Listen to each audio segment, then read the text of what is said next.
আরে বাবনদা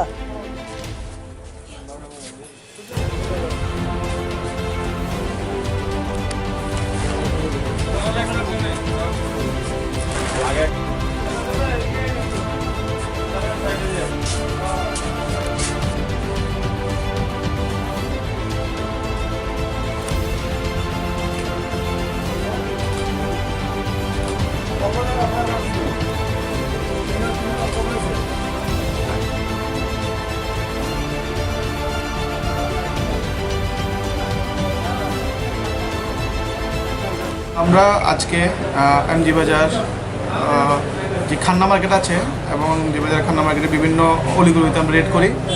সেখান থেকে আমরা প্রায় 12 জন লোককে অ্যারেস্ট করি, তার মধ্যে 2 জন মদ বিক্রেতা।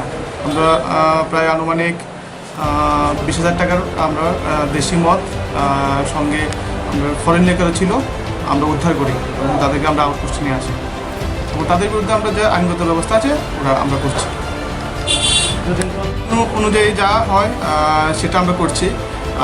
প্রতিদিনই প্রায় রেড হচ্ছে, একদিন পর একদিন হচ্ছে। আর শুধু গোলবাজার না, আমরা গোলবাজার যে এমজি বাজার যে জুরিডিকশন আছে সেখানে রেল লাইন থেকে নিয়ে সব জায়গায় আমরা করছি। আমরা আমাদের কাজটা করছি, আমরা যে আইনগত যে আছে আমরা স্টেপ নিচ্ছি।